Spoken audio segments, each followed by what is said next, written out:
Bonjour à tous, on se retrouve dans le studio devant une machine, un Amiga 500 qui ressemble à tous les Amiga 500. Et si on regarde sa configuration de mémoire, on voit qu'il a 1 méga de mémoire, donc un demi méga de chip, un demi méga de slow, donc un Amiga qu'on croirait tout à fait standard avec une carte d'extension de 512 kg. Mais ce n'est pas tout à fait ça. Je l'ai regardé déjà de près, cet Amiga 500. C'est un Amiga qu'on m'a prêté justement pour vous le montrer.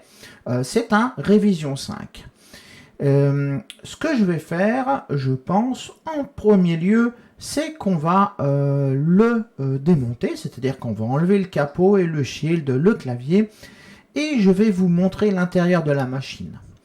Il est un petit peu particulier et il y a une carte dedans à laquelle on va s'intéresser. Donc, eh bien, je l'éteins, je bouge un petit peu la caméra et on va le démonter. J'ai enlevé les vis, alors ouvrons-le.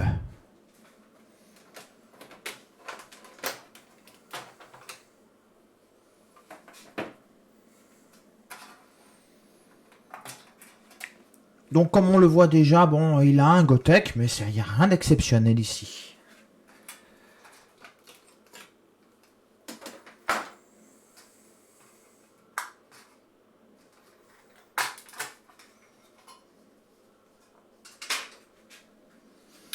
Et voilà l'intérieur de la machine. Alors si on s'approche un petit peu, on peut voir qu'il n'y a pas de carte d'extension mémoire, mais à la place de la carte d'extension mémoire, elle a été upgradée en faisant des piggybacks sur la mémoire. C'est quelque chose d'étonnant parce que les cartes mémoire à l'époque ne coûtaient pas super cher, mais je suppose que c'était une solution encore plus économique de faire comme ça. Et on a d'ailleurs un interrupteur qui permet de la passer de 512 kg à 1 méga. On a vu tout à l'heure qu'elle avait 512 kg de chip et 512 kg de slow. C'est tout simplement parce que c'est une révision 5. Donc Agnus ici est une Agnus qui supporte que 512 kg. Donc le câblage a été fait avec les décodeurs d'adresse ici pour rajouter ces puces qui sont par-dessus les puces originelles en slow. Mais surtout, on voit sur cette carte mère qu'il y a quelque chose sur le CPU. Et vous l'aurez peut-être remarqué aussi là-bas sur le Gary. Et cette carte, c'est la Atwans 286. Donc c'est cette carte qui, aujourd'hui, je voudrais bien regarder d'un peu près ce qu'on peut faire avec celle-là. Je vous ai déjà montré des 286 dans un Amiga. Il y a très longtemps de ça. Je vous avais montré cette carte-ci qui se met dans le GVP, donc le lecteur externe qu'on met sur le côté de l'Amiga, sur le port ici. On peut lui rajouter un 286. Donc on va voir si le Atwans est plus compatible, on va dire, leur logiciel que le GVP, parce que le GVP, il avait un logiciel très propriétaire et on pouvait pas faire tout ce qu'on voulait avec. Cette carte 286, j'ai fait beaucoup de recherches sur internet pour trouver sa documentation et j'ai pas été capable de la trouver en anglais ni en français, j'ai trouvé qu'une version allemande, mais je peux vous montrer déjà la boîte dans laquelle elle était vendue. Donc toutes ces images sont toujours marquées de leur auteur, donc elles appartiennent aux auteurs qui sont sous ces images. D'autres photos que j'ai trouvées sur Amiga France. Voilà, je me suis permis de prendre les photos, donc elles appartiennent à l'auteur qui les a postées sur Amiga France. Et sous cette carte, on peut voir qu'il y a le processeur, il est fourni avec la carte. Le 68000 qui est dessous est fourni avec la carte. Donc malheureusement, si vous faisiez installer cette carte dans un magasin, ils enlevaient le 68000 de la machine et ne vous le restituaient pas forcément et mettaient la Atwans à la place et vous vous retrouviez le jour où vous voulez enlever la carte sans 68000. Donc, fallait faire attention à ça à l'époque. Et cette carte, ben, j'en ai une description assez complète en français, que j'ai réussi à trouver en français, toujours sur Amiga France, que je vous montre ici. Vous pourrez faire pause pour la lire. Et l'inconvénient aussi de cette carte, c'est qu'elle est haute sous le blindage de la machine. Donc le blindage, il faut le modifier. Il a été modifié sur cet Amiga pour l'isoler.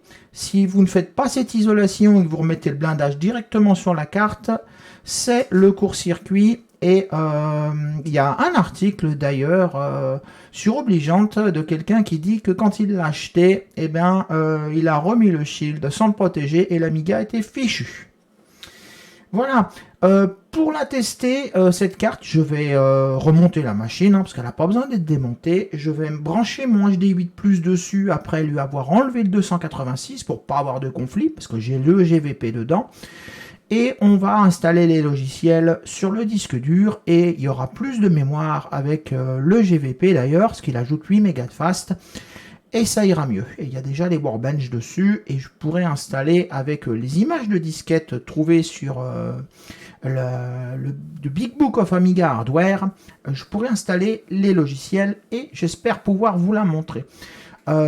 Cette carte, comme vous le voyez, d'ailleurs sur une autre photo, il y a un adaptateur sous le Gary qui est composé de 2 sockets entre lesquels il y a une résistance. C'est pour ça que le Gary est surélevé sur cette machine. Donc passons avec le HD8 et la machine remontée. L'Amiga est remontée, j'ai branché mon GVP en enlevant la carte 286, donc démarrons-le.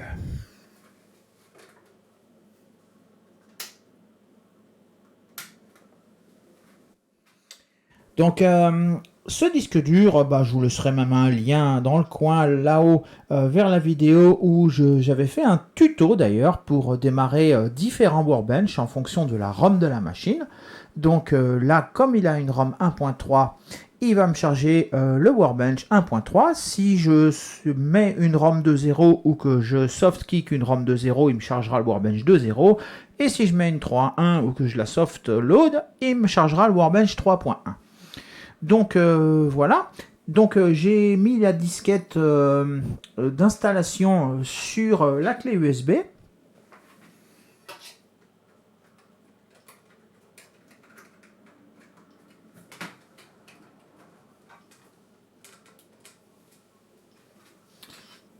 Et c'est une version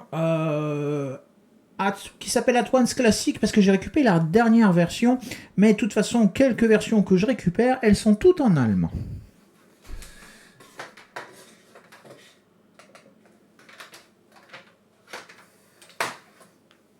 Donc on a à l'intérieur, on voit un AT émulateur que j'ai déjà recopié sur le disque dur pour plus de facilité et pour limiter les temps de chargement. Donc on va le charger depuis le disque dur.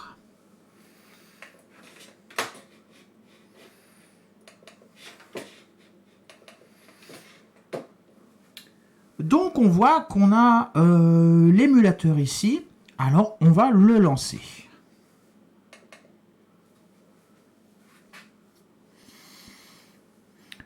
Ça fait rebooter l'Amiga. Et je vais peut-être enlever la disquette.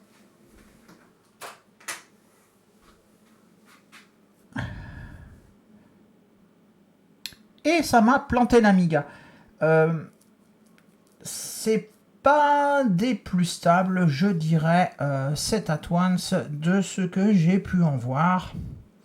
Donc je vais recommencer parce que là, il ne démarre pas.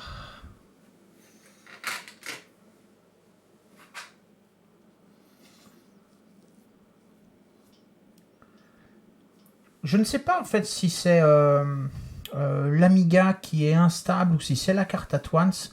Mais comme on le voit, ça bug.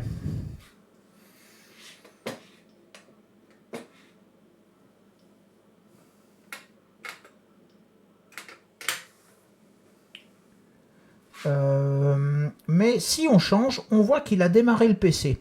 Bon, je vais couper et je vais le démarrer proprement. plusieurs fois jusqu'à ce qu'il démarre correctement et je vous reprends. Parce que là, il est tout planté. Il a trouvé 3 kilos de mémoire, il est tout perdu. Voilà, j'ai approché un peu la caméra. Le PC a démarré, donc on voit que c'est un 286 à 7 MHz et qu'il a de base 512 kg de mémoire et qu'il est en affichage Hercule. Il me prompte pour insérer une disquette, donc je vais charger une disquette, mais avant je voulais vous montrer que, encore une fois, le Workbench n'a pas démarré, donc apparemment ça corrompt la lecture sur le disque dur, parce qu'au lieu de faire version, il manque des lettres. Mais c'est pas grave. Je vais charger un DOS et on va voir ce que ça nous dit.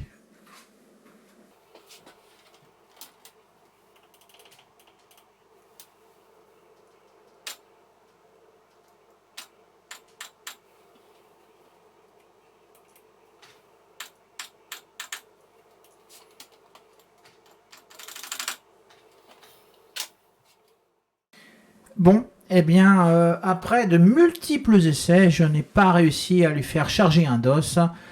Il se déconnecte complètement du lecteur, je ne sais pas ce qui se passe. J'ai réussi à le faire marcher une fois, je voulais vous le montrer fonctionnel. Et donc, je crois que je vais changer l'Amiga. Je vais piquer cette carte dans cet Amiga-là. Et je vais le mettre dans mon Amiga 500 Plus, dans mon Amiga que j'ai upgradé à 3 mégas de mémoire. Et je pense que ça ira peut-être un poil mieux, parce que je ne peux pas penser quand même que cette carte AT ne fonctionne si mal que ça, avec un Workbench 1.3. J'ai essayé même sans le GVP avec la disquette, ça ne marche que quand ça a envie. Donc je pense vraiment que l'Amiga est en cause. Donc eh bien, un grand moment pour moi et à tout de suite pour vous dans un autre Amiga. Voilà, j'ai sorti en fait mon Amiga Révision 6 parce que je l'avais sous la main, mais rien n'y fait. Pourquoi ? Parce que j'ai déjà un adaptateur sur le Gary et cette machine a 2,5 mégas de mémoire, 1 méga de chip, 1,5 méga de slow. Et donc la carte, si je la mets sur le CPU, ça ne démarre pas. Si je mets la petite résistance que vous voyez devant de 1 kg en travers, comme le fait l'adaptateur là-bas, entre la pin tout à droite, première la rangée vers nous, jusqu'à la 11e pin, la rangée là-bas dans le fond, comme l'adaptateur, et ben, de toute façon, la machine ne démarre pas. Normal, parce qu'elle doit reconfigurer la RAM d'une telle façon à mapper une partie de la mémoire de la machine dans l'émulateur 286, parce qu'il n'embarque pas de mémoire sur sa petite carte, donc il prend la mémoire de la machine. Donc, Deutsche Qualität, un truc qui ne marche pas. Je vais encore chercher un autre Amiga. Je vais essayer d'en trouver un qui a qu'une extension en trapdoor et qui n'a pas d'adaptateur sur le Gary. Donc, je suis parti en chercher un autre. En voilà un autre. Je crois que c'est le seul que je n'ai pas amélioré en lui mettant un adaptateur sur le Gary. Donc je vais prendre celui-là qui a 1 méga de chip normalement et en espérant que cela fonctionne. Donc je le déballe, je monte la carte et je vous reprends. On se retrouve finalement devant l'Amiga d'origine, celui qu'on m'a prêté avec cette carte de remontée. J'ai posé un radiateur dessus parce que je vais vous expliquer. En fait, cette carte a cessé complètement de fonctionner. Et donc maintenant, pour utiliser l'Amiga, je mets un radiateur dessus parce que le 286 devient tellement chaud qu'il n'est pas touchable à la main. Et je vais donc pas pouvoir vous montrer la carte en fonctionnement, mais au moins je vais pouvoir vous en expliquer son fonctionnement et donc la piste pour la dépanner. Voilà. Alors cette carte, comme on peut le voir, il y a deux puces principales dessus qui sont le 286 et la puce qui est devant ici, qui s'avère en fait être un FPGA, mais un FPGA des années 90, puisque cette carte est sortie je crois en 91. Les FPGA à l'époque n'avaient pas de programme permanent. on ne pouvait pas les écrire et ils ne conservaient pas leur programmation. Donc la programmation, elle est faite à chaque démarrage de la carte. Quand on lance le soft, en fait, ça programme le FPGA avant de redémarrer la machine. Alors maintenant, on va passer sur l'écran.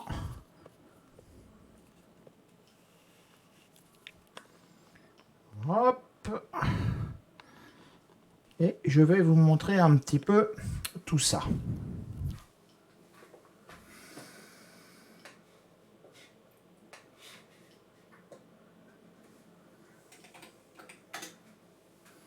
Si on regarde dans le répertoire de l'émulateur AT, justement, qui est cette petite carte, on a des fichiers comme le atOnce.dsg qui fait 46 kg à peu près, qui contient le contenu de cette puce qui est sur la carte.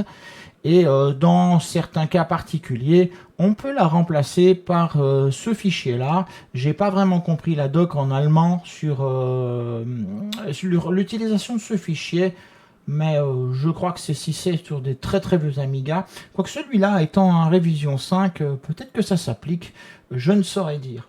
Mais toujours est-il, c'est que ce programme ne s'écrit plus. Donc quand je reboot la machine, je n'ai plus l'émulateur qui se lance. Par ailleurs, cet émulateur, ce programme d'émulation va allouer la mémoire et la préparer pour la carte d'émulation. Je peux vous montrer ça. Je réorganise un petit peu et je vous montre ça. Alors, dans le dossier de cet émulateur, on a un logiciel de configuration. Bon, il est tout en allemand, mais je ne sais même pas s'il en existe d'autres versions où on voit que c'est bien une atOnce, c'est pas une atOnce Plus, donc il est configuré pour une atOnce.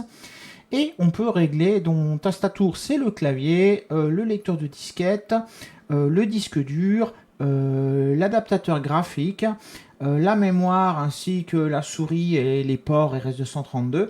On va aller ici et on voit que par défaut, elle alloue 512 kilooctets de mémoire à l'émulation, sachant que la carte atOnce n'a pas de mémoire, celle-ci n'a pas de mémoire. Donc, ce qui se passe, je vais déjà démarrer la machine sans lancer l'émulateur et je vais vous montrer ce que ça donne en termes de mémoire. Voilà, j'ai démarré le test kit. Alors si on regarde la mémoire de la machine, on voit qu'elle a 9 mégas. Elle a ses 0,5 de chip et 0,5 de slow comme on l'a vu en début de vidéo. Et comme dans mon GVP il y a 8 mégas de mémoire, ça lui fait un total de 9 mégas. Maintenant je vais la redémarrer normalement et je vais lancer l'émulation. Donc quand je lance l'émulation, il y a un petit délai. C'est là qu'il est en train d'écrire dans le FPGA et ensuite il reboot. Je ne vais pas le laisser booter sur le disque dur, je vais lui mettre la disquette pour charger le test kit.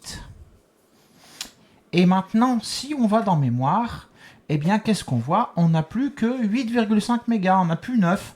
Il n'a pas alloué ni dans la chip ni dans la slow, puisqu'il a trouvé de la fast. Il m'a alloué 512 kg dans la fast RAM, et cette RAM est cachée de l'Amiga et redirigée sur le 286. Donc la carte va utiliser ce montant-là.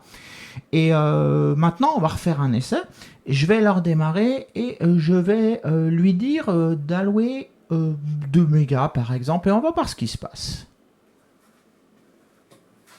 Donc on y est, je vais lui allouer plus de mémoire. On peut normalement lui en mettre à peu près 700 ici, puis on va en rajouter 300 d'extended. Voilà.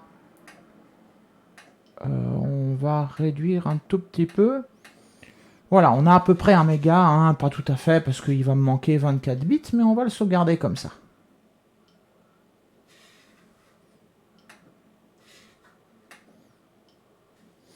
Et maintenant, lançons l'émulation.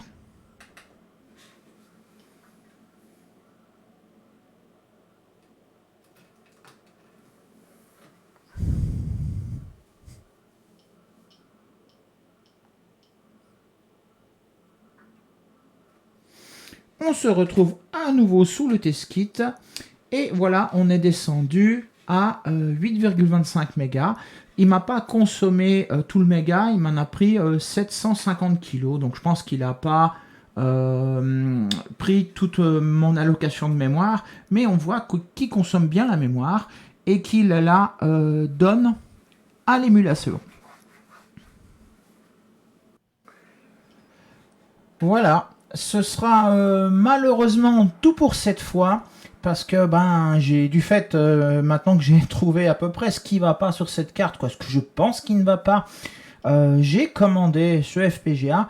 Donc c'est un vieux FPGA, mais il est pin compatible d'après ce que j'ai pu voir sur Amiga Impact avec le Xilinx 3020. Donc j'ai commandé un Xilinx 3020 pour remplacer ce FPGA. Et donc on se retrouvera peut-être d'ici quelques temps pour voir ce 286 qui sait faire du CGA, mais aussi sait faire du VGA apparemment. Bon, sûrement du VGA monochrome, comme la carte qui est là-bas et qui se met dans le HD8+. Donc, désolé de ne pas vous en avoir montré plus. J'ai pas prévu qu'elle me grillerait dans les mains. Donc, moi, je vous dis portez-vous bien et à la prochaine.